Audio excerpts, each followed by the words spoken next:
Bonsoir à tous, merci de nous rejoindre. Le CPE, c'était une idée du gouvernement, du Premier ministre Dominique de Villepin, pour réduire la précarité et favoriser l'emploi des jeunes. Et au fil des semaines, eh bien, ça s'est transformé au contraire.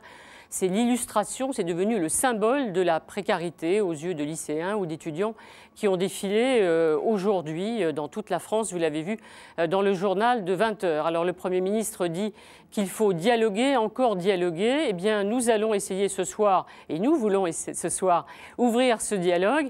Le ministre de l'Éducation, Gilles de Rebien, est avec nous. En face de lui, le président de l'UNEF, Bruno Julliard. Il y a aussi Martine Aubry, François Chérec, beaucoup de jeunes qui sont pour ou contre le CPE, ils diront pourquoi.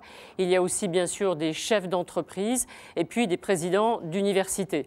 Alors, le CPE ou comment s'en sortir, à vous de juger. Vous pouvez, comme vous le savez, participer à l'émission en téléphonant. Vous avez le numéro de téléphone qui va s'inscrire à l'instant. Vous pouvez nous appeler dès maintenant pour intervenir en direct dans l'émission, poser vos questions, réagir après ce qui s'est passé aujourd'hui. Voilà quelques images, effectivement, de ce qu'on a vu dans les rues de France.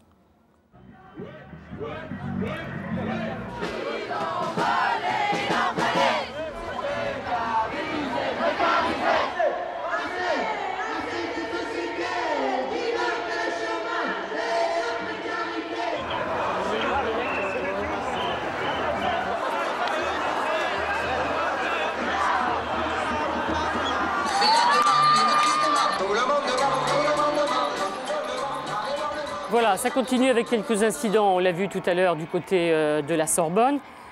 Julie, j'ai d'abord envie de vous demander, ce soir on a vu, il y a moins peut-être de manifestants à Paris, il y en a beaucoup en région, des incidents. Est-ce que vous dites ce soir, il faut continuer, on va continuer ?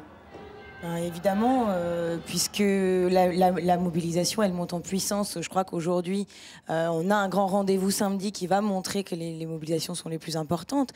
Le gouvernement a parlé dimanche en répondant à côté de la question, puisque les aménagements proposés par le Premier ministre ne sont pas le cœur de ce qui fait qu'il y a des manifestants aujourd'hui, puisque c'est très clair, si les jeunes sont dans la rue, si la société sera dans la rue samedi, c'est parce que ce contrat première embauche comporte une période d'essai de 2 ans, durant laquelle on peut être licencié sans motif. Et c'est bien là-dessus que les jeunes attendent des réponses que n'ont pas donné le gouvernement jusqu'à présent. Donc on continue. Amir, est-ce que c'est également votre sentiment? Même s'il y a des risques de violence ou ça devient un peu dur, on voit qu'il y a des échanges dans les universités entre des jeunes qui veulent continuer, faire la grève, bloquer les universités et les autres. Évidemment que là, je crois que Julie l'a soulevé, la question primordiale pour les étudiants, c'est le manque de respect vis-à-vis de la jeunesse et cette discrimination des moins de 26 ans. C'est la question du licenciement sans motif qui mobilise et qui ne cesse de mobiliser de plus en plus depuis maintenant un mois.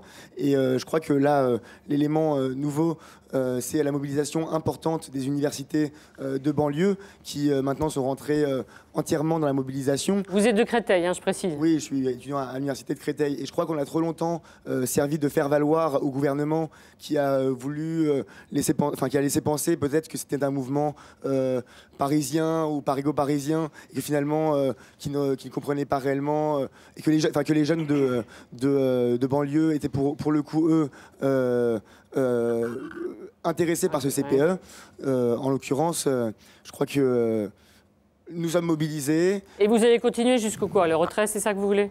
Oui, évidemment, le retrait, c'est la question primordiale. Sentiment, Lorraine, vous venez de Montpellier et vous dites ce soir, quoi, plus que jamais? Moi, je trouve pas du tout. Je pense que c'est pas la vérité. Aujourd'hui, la mobilisation, elle est pas du tout représentative des étudiants. J'arrive de Montpellier, on est 22 000 étudiants dans la fac. Dans une AG, c'est 1200 personnes qui votent. Je pense pas que 1200 personnes, ça fasse la majorité. À Sceaux, donc c'est dans la banlieue de Paris, il y a eu une élection, un vote avec une urne, soi-disant démocratique.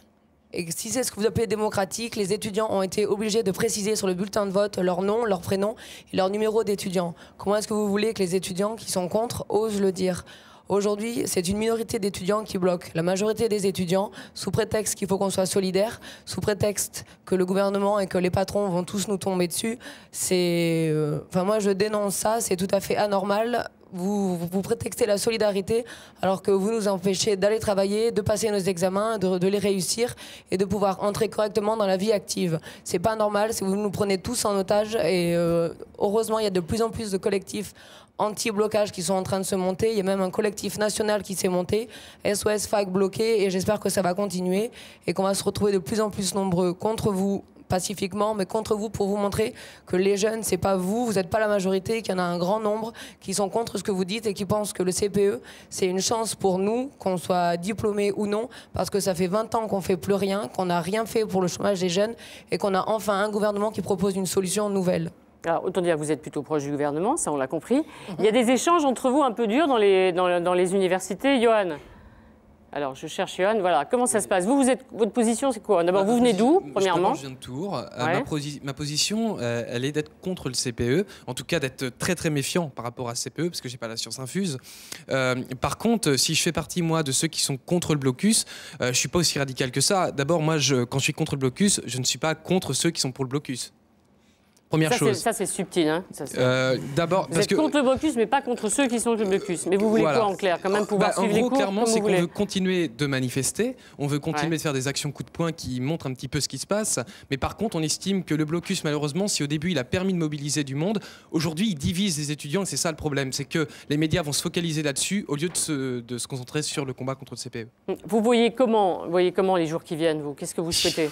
J'ai peur que malheureusement ça fasse un petit peu comme ça l'a fait ces dernières fois, c'est-à-dire que les contre-blocus vont affronter ceux qui sont pour le blocus, alors que finalement on est tous dans le même combat contre le CPE, c'est-à-dire ça peut être des parpaings qui peuvent être mis devant l'université pour empêcher les gens de bloquer, ça peut être des choses comme ça. Les contre-blocus, c'est-à-dire que vous vous dites, vous simplement, je veux avoir accès à l'université, je veux pouvoir suivre mes cours. Pour pouvoir continuer soit de suivre les cours, soit d'avoir accès aux salles importantes comme informatique, tout ça, parce que je pense que travailler ne nous empêche pas de lutter, c'est juste ça. Ouais.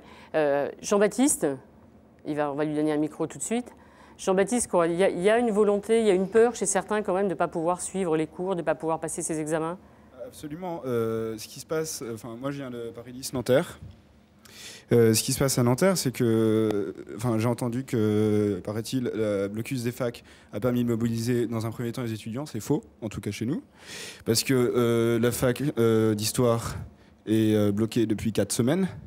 Elle n'a apporté que 700 étudiants en AG. Et il a suffi d'une journée de blocage de la fac de droit pour amener 2000 étudiants en AG qui sont partis, tous les étudiants en droit sont partis de l'AG après le vote pour ou contre le blocage, tellement les procédés étaient antidémocratiques. Alors, c'est-à-dire, est-ce que vous vous dites quand même, parce que là on a l'impression qu'il y a de gros échanges, c'est-à-dire il y a 2 débats, hein. Il y a pour ou contre le CPE, premier débat, et deuxièmement, il y a pour ou contre la possibilité de continuer les cours. Tout à fait.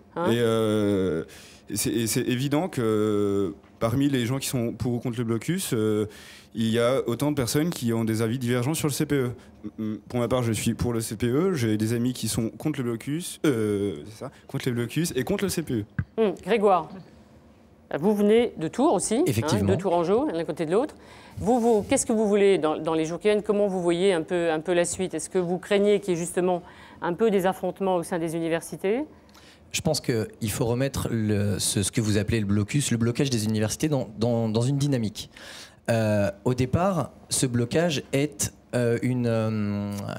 s'insère dans une dynamique d'information. Au départ, c'était du tract, c'était des affichages, c'était vraiment de l'information. On se rend compte qu'une minorité de réellement mobilisés se mobilisait pour une majorité d'étudiants, clairement une majorité d'étudiants qui se disent contre ce CPE. On déplore le fait qu'une majorité soit silencieuse Et lorsqu'une minorité se retrouve à devoir prendre des mesures, elles doivent être plus radicales que lorsque c'est une majorité qui peut s'exprimer. C'est un fait. Maintenant, le blocage, moi personnellement, c'est quelque chose qui me coûte. Je suis étudiant, je tiens à mes études, je veux étudier, je suis heureux, j'ai jamais été autant heureux que dans les études que je fais actuellement. Mais pour moi, c'est un enjeu le jeu en vaut la chandelle, quoi.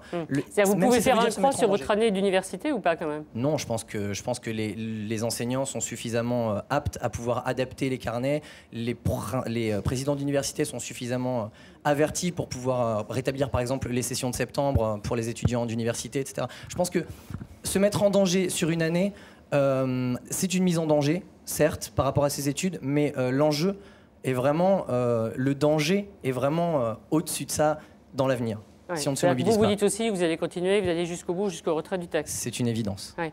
Passez par la case université. Si on peut donner à Monsieur Pitt, il y a un micro, voilà. J'ai le micro. Président de la Sorbonne, il y a le problème des examens qui est posé. Si ça continue, qu'est-ce qui va se passer pour les universités? On les retardera ou ça passera effectivement à la session de septembre si ça dure trop longtemps. Mais c'est une stupidité de gâcher une année universitaire compte tenu de la brièveté déjà de cette année et du fait que le seul avenir pour la jeunesse, c'est de faire des études et de bonnes études. On y reviendra tout à l'heure. On a vu ce qui se passe autour de la Sorbonne ce soir. Est-ce que vous êtes inquiet pour la Sorbonne? Je suis plus qu'inquiet compte tenu de ce qui s'est passé vendredi dernier et des destructions importantes qui ont eu lieu à l'intérieur de la Sorbonne. J'ose espérer que les forces de l'ordre pourront empêcher les étudiants ou des faux étudiants ou des casseurs d'entrer dans notre bâtiment qui a déjà un certain nombre de problèmes techniques à régler. Alors, on dit tout à l'heure, donc on disait, on ouvre le dialogue. Bruno Julliard, président de l'UNEF. Je ne vous présente pas Gilles de Robien, quand même, le ministre de l'Éducation, vous connaissez? On se connaît, on a eu l'occasion de se rencontrer, oui. Toujours dans des moments un peu compliqués, non? Non, ça avait plutôt pas mal commencé. Monsieur de Robien était arrivé ministre quand je devenais président de l'UNEF. C'est une carrière parallèle alors que vous faites tous les deux, non? Peut-être, peut-être. Ça a mieux commencé que ça se poursuit aujourd'hui. Est-ce que depuis le début de cette crise, disons, il y a eu des contacts entre le ministre de l'Éducation et vous? Ils ont été très très longs à venir.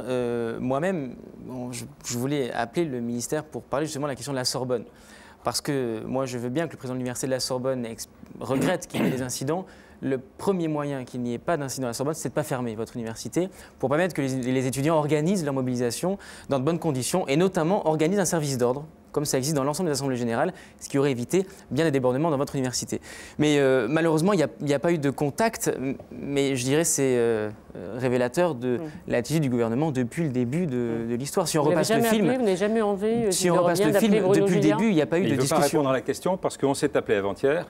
Avant-hier, lundi, un de mes éminents conseillers l'a eu encore au téléphone. Et ce matin, M. Julliard a déclaré qu'il n'y avait eu aucun contact avec aucun des ministres. Et donc, M. Julliard, vous avez menti. Alors, M. de Robien, est-ce que... Parce que je préfère vous le dire comme ça. Oui, parce mais que ça commence bien, tous les deux. Ça va être difficile, mais on va apurer le contentieux, puis après, vous pourrez vous parler. Voilà. Je crois simplement qu'il faut être honnête et dire la vérité. Donc, avant-hier, on s'est téléphoné. Nous dire pourquoi est-ce que vous m'avez appelé il y a 2 jours au téléphone? Parce que vous aviez déclaré dans la presse qu'il n'y avait aucun contact entre le ministère et vous, alors que la veille, on avait eu un avec M. Emmanuel Roy. Ni pour vous, ni pour moi, on a intérêt de dire pourquoi je ne considère pas que Emmanuel Roy est un bon contact pour nous. Restons-en là. Sur cette question-là, je vous le propose. Parce que vous êtes là tous les deux, c'est bien, non? Monsieur Julliard, que vous avez dit une contre-vérité en disant qu'il n'y avait aucun contact. Je vous ai appelé. Monsieur de Robien, je ne considère pas. On va peut-être pas passer la soirée sur Monsieur Roy que je ne connais pas, mais qui doit être respectable au demeurant. Mais c'est comme ça, Monsieur Julliard. Mais juste un élément, je ne considère pas en effet que le gouvernement engage une concertation de démocratie ou une négociation lorsqu'il appelle le président du principal syndicat étudiant pour lui dire je ne suis pas content de votre intervention à la télé ce matin. De donner peut-être ici c'est quand même une assez autre étonnant information. Il y a 15 jours, vous étiez invité à me rencontrer, vous avez refusé. Pour discuter de quoi? Pour discuter de quoi? Des aménagements du CPE. Depuis le début, on vous dit qu'on ne veut pas aménager le CPE, monsieur le ministre. Est-ce que c'est vrai ou c'est pas vrai? On ne veut pas aménager le CPE. Et ne dites pas qu'il n'y a pas de contact. C'est trop facile, au bout de 6 semaines, d'expliquer qu'une fois qu'il y a 1 million de personnes dans la rue, on se rend compte qu'effectivement, peut-être, il y a des gens qui sont contre le CPE. Alors, c'est trop facile. Je voudrais que vous disiez la vérité. Alors d'abord, il faut quand même remercier Gilles de Robien qui a eu le courage de venir ce soir. J'ai pas besoin de courage. Bah si, quand même, c'est bien d'être là ce soir et d'accepter le dialogue. Ce soir, Bruno Julliard, comme Charlotte qui est avec vous, qui est à côté, qui est de la Fidèle, vous dites, on discute, la condition c'est toujours le retrait du CPE pour commencer une discussion ou une négociation? Oui, c'est dorénavant la condition indispensable à tout début de discussion, de négociation. Négociation et concertation qui sont par ailleurs nécessaires pour s'attaquer au vrai problème qui est le chômage des jeunes et la précarité des jeunes. Mais il est évident, et d'ailleurs la réussite de cette journée l'a montré, il est évident qu'il y a une telle détermination chez les jeunes, mais également chez les salariés, avec une unité syndicale sans faille, qui est qu'on souhaite le retrait de ce texte-là, parce qu'on ne veut pas du sens même du CPE, ça a été dit très bien tout à l'heure, c'est-à-dire ce fameux licenciement sans motif, cette absence de motivation de licenciement, qui est l'existence même du CPE, la raison de l'existence même. Tant qu'il n'y a pas le retrait de ce CPE, il ne pourra pas y avoir de discussion, et on ira jusqu'au bout. Charlotte, même position que votre petit camarade de l'UNEF pour les lycéens, qui se mobilisent un peu. On a l'impression quand même que les lycéens, c'est un peu mou, non? Ils n'ont pas très envie ici. Non, mais non, on est complètement mobilisés, on pense à notre avenir et on se mobilisera jusqu'au retrait du CPE. Nous, c'est clair aussi qu'on ne voudra aucune négociation avant le retrait pur et simple du CPE. Enfin, je veux dire, comment avoir envie de négocier, de dialoguer avec un gouvernement qui nous a même pas concertés avant de faire un projet qui concerne la jeunesse. Moi, je ne peux pas comprendre. François Chérec, avant qu'on sache quand même si on peut discuter un petit peu, vous dites même position que les jeunes, que les représentants des syndicats d'étudiants aux lycéens. Comment voulez-vous qu'il en soit autrement? À partir du moment où le gouvernement a imposé cette décision-là, sans aucun débat avec les organisations syndicales, à partir du moment où le Premier ministre et le ministre de la Cohésion sociale nous avaient promis le 12 décembre, suite à une demande de la CFDT, d'aborder ce problème de l'accès à l'emploi des jeunes et des parcours professionnels des jeunes. Il nous l'avait promis d'ouvrir ce chantier-là. Il a pris la décision tout seul. On est un petit peu dans la situation où vous faites appel à un architecte pour construire une maison et vous lui dites « voilà les plans » et vous choisissez la couleur des volets, en gros. L'architecte vous dira « non, les volets, c'est pas moi ». C'est un petit peu ça la concertation qu'on nous propose. C'est voici le plan pour les jeunes et vous faites quelques aménagements à la marge. Vous savez très bien que la CFDT, tout le monde le sait dans notre pays, on me fait même le reproche de trop dialoguer, bien souvent. On sait très bien que la CFDT est un syndicat qui souhaite construire les choses par le dialogue, bien évidemment. Nous avons des propositions concrètes à faire au Premier ministre, mais pour pouvoir les mettre sur la table, il faut qu'il débarrasse la table de ce qu'il a mis, c'est-à-dire le CPE, et à ce moment-là, comme il s'y était engagé, nous construirons ensemble des vrais parcours pour l'emploi pour les jeunes. Quand vous dites qu'il y a rupture de confiance avec le Premier ministre, vous maintenez cette formule ? On a une difficulté depuis le début de ce gouvernement-là. Le Premier ministre nous reçoit. Donc là-dessus, il n'y a pas de problème. On ne peut pas dire qu'il ne nous reçoit pas depuis 6 mois. Mais à chaque fois qu'il a pris une décision fondamentale, le contrat nouvelle embauche pour les petites entreprises, il ne nous en a jamais averti. L'apprentissage à 14 ans, il a fait pareil. Là, pareil pour le CPE. Donc au bout d'un moment, on a un sentiment d'instrumentalisation, c'est-à-dire qu'on nous fait venir pour donner un sentiment de dialogue, mais en même temps, on décide sans nous. Alors qu'on sait très bien, et nous, les organisations syndicales, si on veut jouer notre rôle de construction par rapport au problème de la jeunesse en particulier, on a notre place et on veut l'occuper. Alors, ça va être dur, hein, Gilles de Robien, parce que pour désespérer François Chérec, il faut le faire. Je ne dis pas ça comme une entourloupe. J'ai beaucoup de respect pour vous. Et je peux très bien comprendre... Vous savez, c'est ce que me disent tous les ministres de droite du gouvernement actuellement. De gauche aussi. De gauche, Martine Aubry, vous allez peut-être faire de gauche aussi. C'est vous notre interlocuteur. Beaucoup de respect pour François Chérec. Tout le monde a du respect pour François Chérec. Comme pour tous ceux qui sont ici. Beaucoup de respect pour vous. Et vous ressentez, j'ai bien compris, une sorte d'amertume. Je le ressens bien. Elle est énorme. Et vous l'exprimez. Elle est énorme. Nous en sommes d'accord. On l'a ressenti dans vos propos. Mais il y a beaucoup d'amour-propre là-dedans. Peut-être de la méthode que vous n'estimez pas appropriée, mais il y a aussi beaucoup d'amour-propre. Devant l'avenir des jeunes, est-ce qu'on ne pourrait pas faire deux choses? Laisser un petit peu les armes au vestiaire, laisser un peu l'amour-propre sur la table, et discuter de ce que permet la loi et de ce qui fait problème quand on entend les jeunes. C'est-à-dire cette période initiale de 2 ans. C'est celle-là qui fait problème. Alors, moi j'ai envie de défendre le CPE, mais je vous dire très simplement pourquoi. C'est parce que nul n'a la science infuse, je crois que le jeune a tout à fait raison tout à l'heure, et on a tous le droit de douter, de se poser la question. Mais moi je crois que ça va créer des emplois. Je crois que ça va créer des vrais emplois pour des gens qui sont aujourd'hui au chômage. Car ça n'intéresse pas, ça ne concerne pas les Bac+5, le CPE. Ça concerne les 450 ou 500 000 jeunes qui ont aujourd'hui moins de 26 ans, qui ont entre 18, même entre 16 ans et 26 ans, et qui sont chômeurs. Et quand je regarde, tout à l'heure, en faisant bien la différence entre les casseurs, bien sûr, et les manifestants, et quand je regarde ceux qui manifestent, je me dis, ils manifestent contre le CPE, ce n'est pas eux qui sont touchés. Ce sont les jeunes chômeurs qui sont touchés aujourd'hui. Et par rapport à ces jeunes chômeurs, en faveur de ces jeunes chômeurs, qu'avons-nous tous fait? Avec beaucoup de modestie, on n'a pas assez fait. On n'a pas assez tenté. On n'a pas assez fait d'expérience, d'expérimentation. On n'a pas mis de bons produits sur la table. On a fait des contrats aidés, des contrats assistés qui duraient un petit moment. Mais jamais dans le secteur, on va dire, marchand de l'économie pour créer de l'emploi durable et de l'emploi qui crée de la richesse pour créer d'autres emplois. Et donc, il y a un moment où, après l'invitation du Premier ministre dimanche, qui disait, mais dans le fond, si c'est ces 2 ans-là, moi je mets 2 ou 3 ou 4 éléments, si c'est ça qui fait problème, discutons-en. Et vous vous dites, il y a une loi, retirez la loi. Mais je pense que généralement, on discute avant, M. Robien. C'est-à-dire, l'idée, c'est quand même qu'on discute avant, puis après, on met le projet de loi. J'imagine quand même que M. Chirac a déjà beaucoup discuté avec M. Borloo, avec M. Larcher, avec M. de Villepin. Insuffisamment. Pas sur ce sujet-là. Bon. Pas sur ce sujet. Moi, je suis désolé. Là, je veux bien que... Mais sur ce sujet-là, non, on s'est engagé. Le gouvernement s'est engagé avec nous le 12 décembre, devant toutes les organisations syndicales, d'ouvrir ce chantier. Il n'a jamais été ouvert. Voilà le problème. Ce n'est pas un problème d'amertume de la part de François Chérec, le secrétaire général de la CFDT. Je représente une organisation syndicale où on a 800 000 et un peu plus adhérents. Ce sont les militants, les adhérents de la CFDT qui nous disent « Nous sommes, en fonction du contenu d'une réforme, quand il s'agit du problème de génération, nous sommes en capacité de nous engager. Quand il s'agit de la solidarité des jeunes qui demain paieront nos retraites, on est capable de s'engager pour qu'ils n'aient pas toute la recharge de nos retraites. Quand il s'agit de notre génération de s'engager pour leur futur de l'emploi, on est capable de dire non. Ça, c'est le rôle d'une organisation syndicale et on est capable de proposer et de construire. Lorsque vous avez eu ces contacts avec Jean-Louis Borloo, Gérard Larcher... Mais sur ces sujets-là, je ne l'ai pas eu. Et donc, non, même sur d'autres sujets, est-ce que vous avez donné au Premier ministre, au ministre de l'Emploi et du Travail, des idées de solutions pour les jeunes? Il va les redonner tout à l'heure. Je vais vous les présenter, 3 fois. Eh bien, est-ce que ce n'est pas le moment de les redonner? Parce que n'oublions pas que le CPE... Non, attendez. N'oublions pas que le CPE ne remplace pas les autres contrats, ne remplace pas les autres idées. Nous n'avons jamais dit que c'était la solution miraculeuse pour tout. Nous avons dit simplement qu'il y a 450 000 jeunes aujourd'hui qui nous font mal parce qu'eux-mêmes souffrent, qu'ils n'ont pas d'emploi, ils ont moins de 26 ans. Et on met un produit spécifique pour leur donner une chance. Et ce sont les étudiants qui ne sont pas concernés qui manifestent. Déjà pour évacuer... Non, mais là, je ne suis pas d'accord avec vous. Justement, c'est ça que je crois. Ils sont concernés. Hein, non, mais c'est un des problèmes qui est difficile à comprendre. Nous sommes prêts à faire des propositions en fonction de la réalité des jeunes, en fonction de leur parcours de formation, de leur histoire sociale et familiale. Là, on propose un contrat qui est pour tous les jeunes.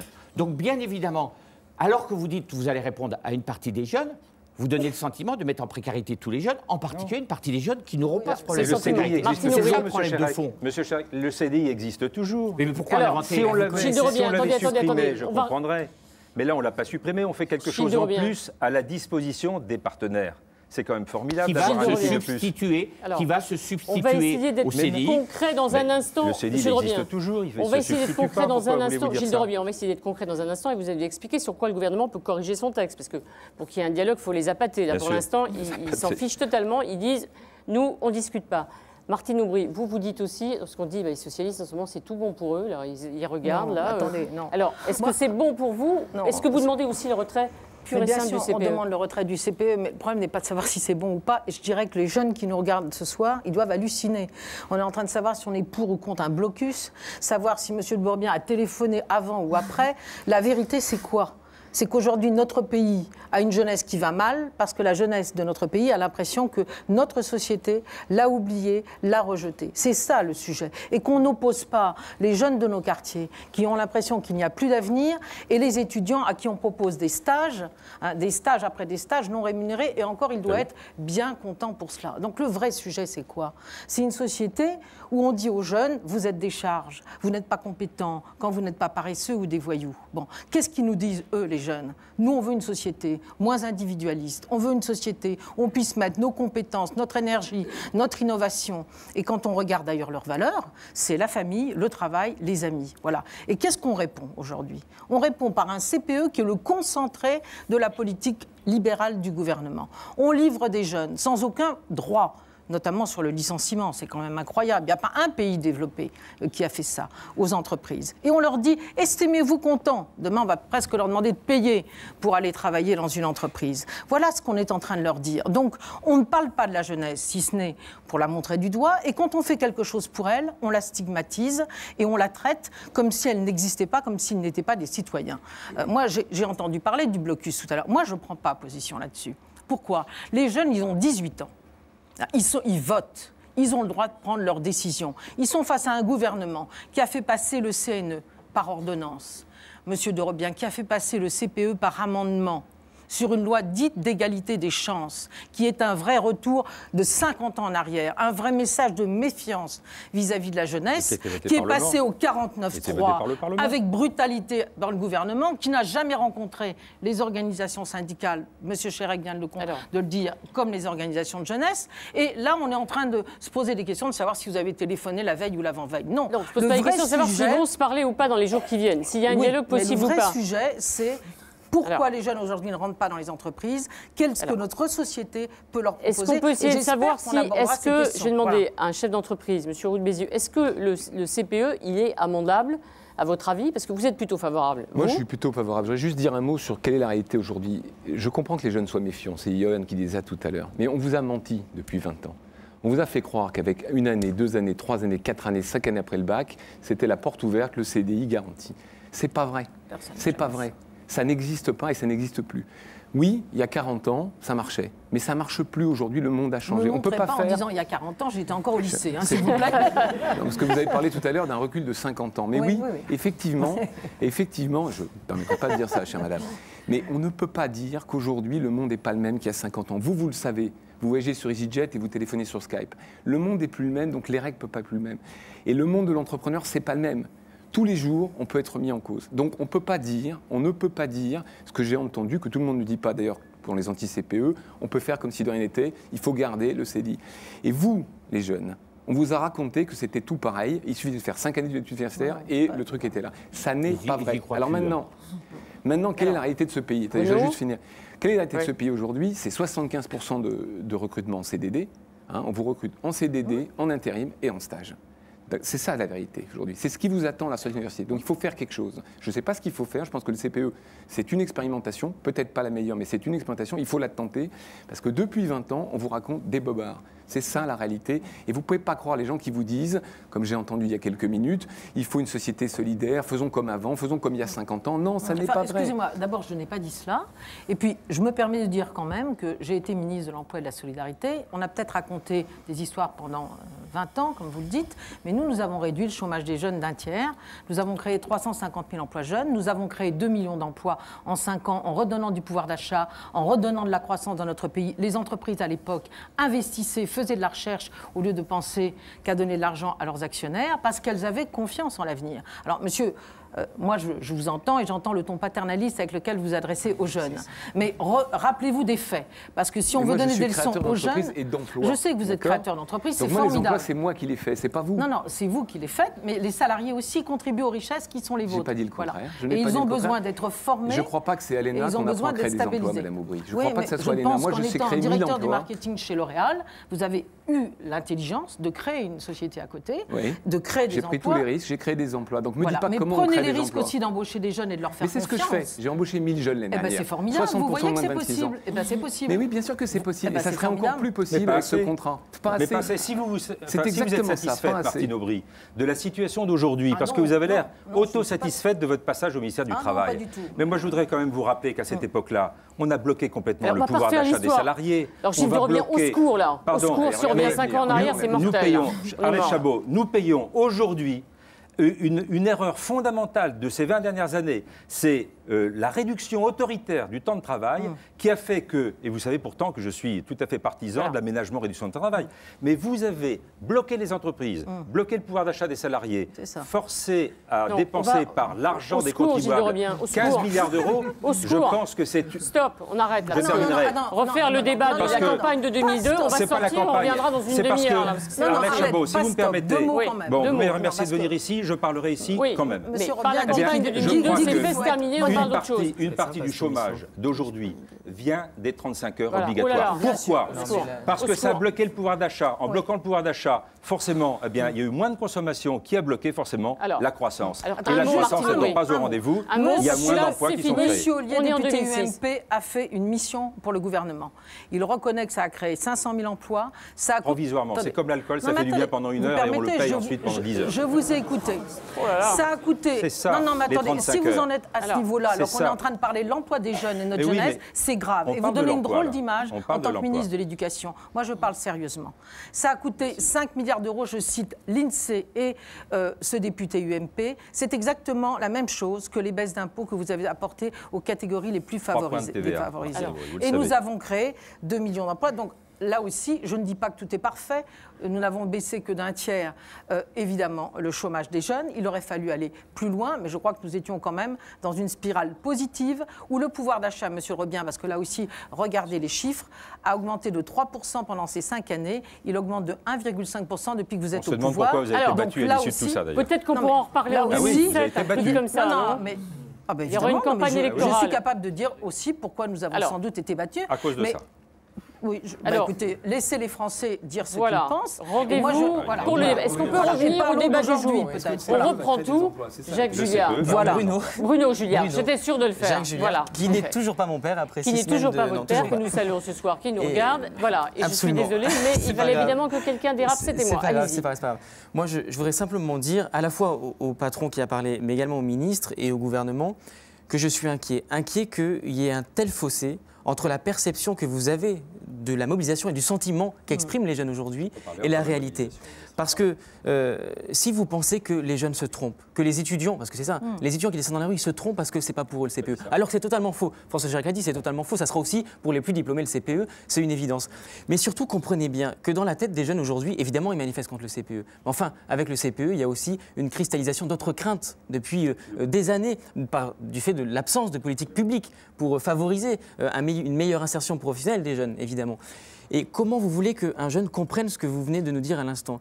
Alors même que la France, j'ai lu, je crois que c'est dans le Figaro ce matin, comme quoi, 84 milliards d'euros de bénéfices pour les entreprises du CAC 40. Comment vous pouvez... Attendez, comment vous pouvez imaginer qu'un jeune comprenne qu'on lui demande de sacrifier son insertion professionnelle, de brader son avenir, alors même que sur le dos de ces jeunes-là, on réalise des bénéfices énormes et que nous, il va falloir qu'on galère pendant 2 ans, que dis-je bien plus, jusqu'à 26 ans, on va galérer pour savoir si on sera encore en entreprise le lendemain.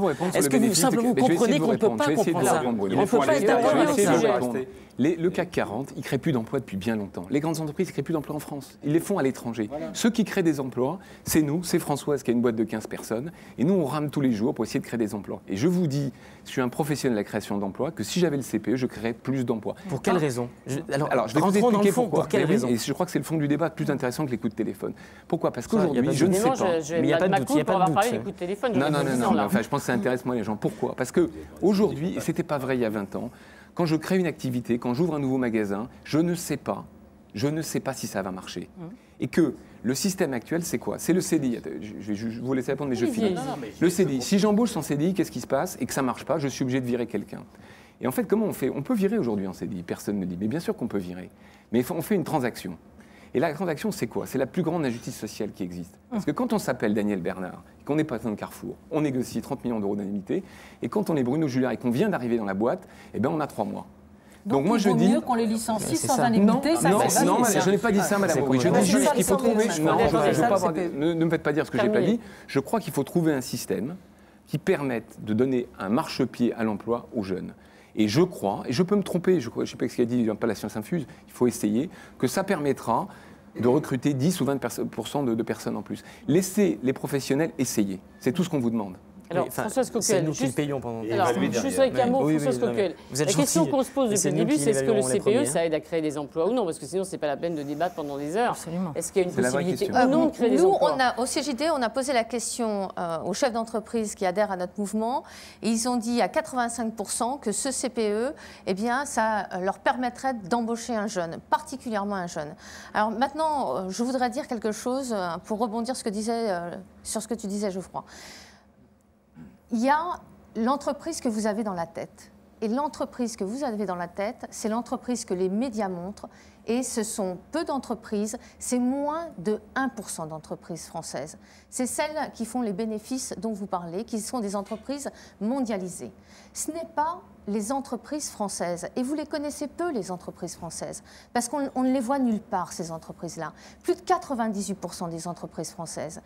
Et ce que je trouve déplorable dans cette histoire du CPE, c'est qu'on laisse croire, on vous laisse croire, on laisse croire à tous les Français que le chef d'entreprise, le matin, quand il se lève, il n'a qu'une idée, c'est qui je vais virer demain dans ma boîte.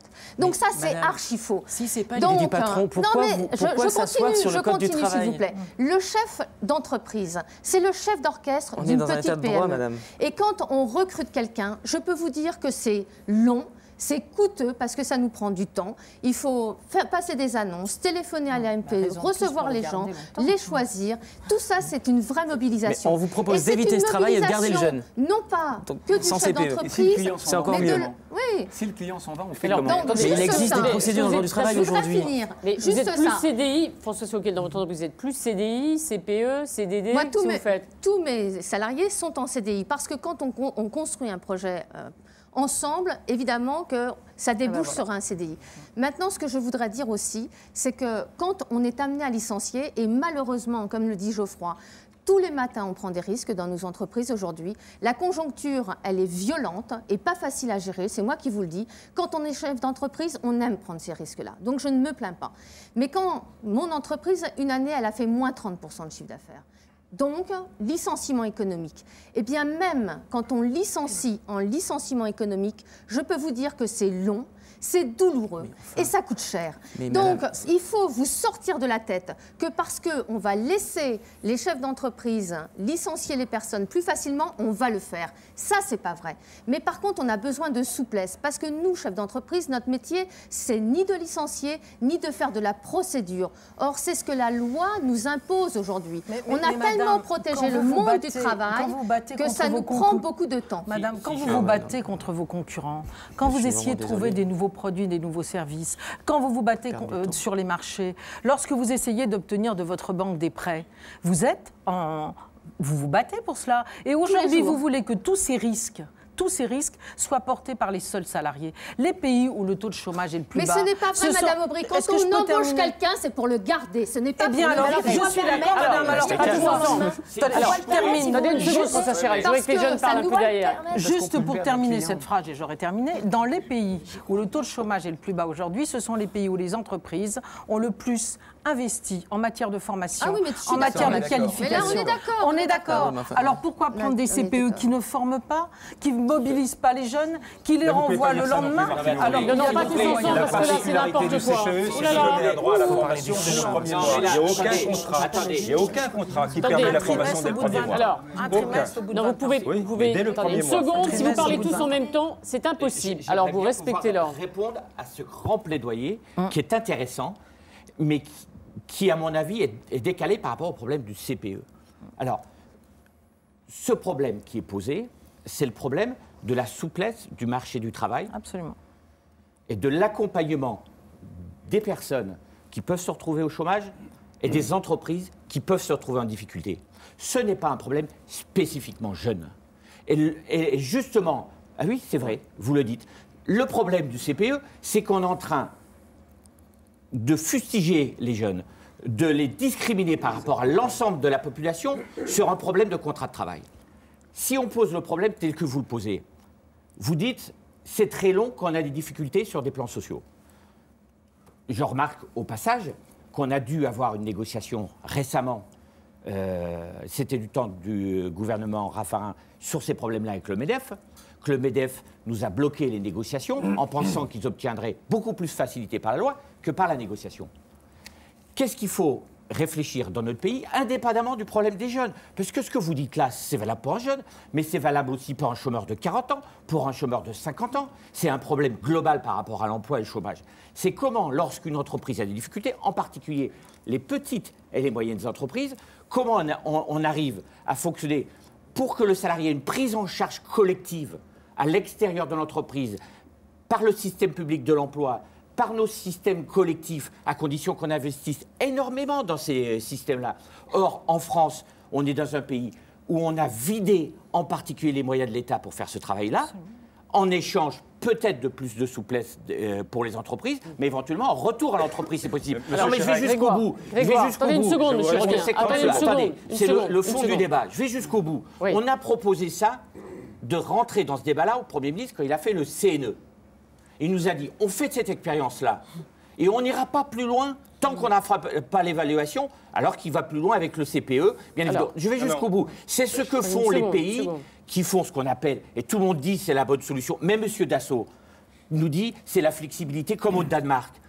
Mais pourquoi c'est pas possible en France de faire comme au Danemark, par exemple? Parce qu'en France, on n'a pas donné les moyens au service public de l'emploi, on n'a pas donné suffisamment de moyens à la formation, on n'a pas donné suffisamment de moyens collectifs pour répondre à ces problèmes-là. Nous, on est prêts à rentrer de ces problèmes, de faire en sorte que le marché de l'emploi se fasse plus vite, mais pas pour une catégorie d'âge, indépendamment du problème global qui se pose globalement pour la population. Alors, Grégoire, je voudrais savoir, revenir un peu sur le CPE. Est-ce que, bon, d'abord réagir un peu, l'image que vous avez d'entreprise, elle n'est pas caricaturale. Voilà. Ils sont sympas les deux devant vous là ce soir, mais c'est des exceptions à votre avis? Je rêverais de vous avoir comme parent presque. Non. Alors, Grégoire, est-ce que vous avez une image qui est extrêmement négative de l'entreprise? Je pense que vous parlez de l'image qu'ont les jeunes de l'entreprise. Je vous retourne la question. Quelle image vous avez des jeunes?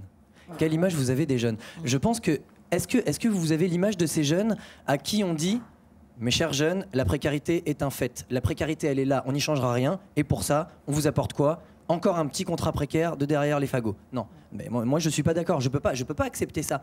Qu'est-ce que c'est? Vous parlez de licencier. Avec un CDI, on peut licencier. Bien sûr qu'on peut licencier avec un CDI. Pourquoi ne pas garder un CDI? Le CPE, c'est quoi? Est-ce que c'est injuste? Je finis. Le CPE, c'est quoi? C'est 8% du total des bulletins de salaire. C'est une indemnité misérable. C'est ce qu'on appelle une prime de précarité. C'est pas mieux que rien. C'est pas mieux que rien. Comme on dit, c'est pire que tout. C'est mieux que rien. Est-ce que c'est mieux que des stages? Est-ce que c'est moins bien qu'un CDD? Avec un CDD, et je vais jouer. Attendez, pas tous ensemble. Allez-y. Je vais continuer sur ce que vous disiez. Un CDD, c'est 10% plus la totalité, quand on se fait licencier, la totalité du salaire qu'on devait percevoir. Là, on un CDD, un CPE en fait. Mais le CPE, c'est un CDD. Vous préférez le CDD au CPE? Le CDD, c'est... Attends, non. Je vais pas dire je préfère la peste ou le choléra. Je vais pas dire je préfère la peste. Je finis. Je vais pas dire je préfère la peste ou le choléra. Je vais dire, pour moi, le CPE, c'est un CDD. C'est un CDD de 2 ans renouvelable. Où l'employeur, mais bien sûr que si, où l'employeur peut réemployer le même employé à partir de 3 mois en CPE. Mais bien sûr que si. De quel chef d'entreprise vous parlez, monsieur? Mais alors, je ne les connais pas, moi, ces chefs d'entreprise. Pourquoi fallait-il ou pas un produit spécifique pour les jeunes? Et c'est une question, je dirais, qu'on se pose et qu'on peut se poser tous les jours. Moi, je réponds, mais vous avez raison de la poser. Je trouve que la question est très, très intéressante et on peut hésiter. Moi, je dis oui pour une seule raison. Il y a 2 fois plus de jeunes qui sont chômeurs que d'adultes. Et quel est que d'adultes de 30 ans, 40 ans ou 50 ans? Et quel est le handicap des jeunes? C'est qu'ils n'ont pas eu le premier emploi. Et donc, il faut faire un effort considérable, bien ciblé sur les jeunes, en faveur des jeunes, pour permettre que le nombre de jeunes chômeurs diminue et soit, si possible, au niveau des autres, et si possible, encore plus faible. Voilà pourquoi il faut. Ils n'ont pas l'expérience, il faut donc les aider à mettre le pied à l'étrier. On fait des stages actuellement dans toutes les écoles. Je crois que dans notre pays, on a un problème entre l'école et l'entreprise. Oui, on va en parler dans un instant. Je voudrais qu'on reste un tout petit peu sur l'image. C'est vrai aussi. Si les jeunes arrivent dans l'entreprise, alors qu'ils ont fait une formation professionnelle, sans expérience, c'est qu'il y a un problème dans la formation professionnelle. Alors, on va parler de la formation dans un instant. Je voudrais que tu reviennes. Grégoire a posé une question. Quelle image vous avez des jeunes? Voilà. Eux, ils ont une image pas terrible. Quelle image vous avez des jeunes? Parce que d'abord, vous avez quand même pas mal d'énergie. Je vous ai vu défiler tout à l'heure. Ça avait quand même la pêche. Moi, j'embauche 1000 jeunes par an, moins de 26 ans à 60%. Donc, quand même, je sais de quoi je parle. Et simplement, les jeunes, ils sortent de l'université. Je pense que le président de la Sorbonne va hurler quand je vais dire ça, mais ils ont la pêche, ils sont intelligents, mais ils n'ont pas d'expérience professionnelle. Et donc, quand on recrute, Qu'est-ce qu'on va faire pendant plusieurs mois? On va leur apprendre ce que c'est que l'entreprise. Et ça, c'est la réalité. Ça ne change pas le débat sur CDD, CPE. Hein. Ça ne change pas le débat sur CPE. Attendez, Martino, vous permettez, si vous faites mon boulot, je vais faire le mien. Je ne le renie pas du tout. J'ai un CDI a priori pas. Pourquoi je suis pour le CPE? Monsieur Buisson, allez, Monsieur Buisson va parler. Mais pourquoi je suis pour le CPE? Parce que ça vous donne une expérience. C'est ça le fond du débat. Une expérience renouvelée. Alors, Monsieur Buisson, dans le respect de la discussion des autres. C'est un peu difficile déjà ce soir. Alors, vous avez, avant d'être au MEDEF, vous étiez chez Danone. DRH. Le CPE, c'est mieux, DRH, c'est mieux qu'un CDI? Ou est-ce que ça signifie que de toute façon, on est en train d'annoncer entre les stages, les CDD et le CPE, la fin des CDI? D'abord, le CPE, c'est un CDI. D'abord, peut-être le redire, parce qu'on a oublié de le dire. C'est un CDI. C'est un CDI, c'est le statut CDI. Premier point. Donc, c'est un CDI avec une période d'essai.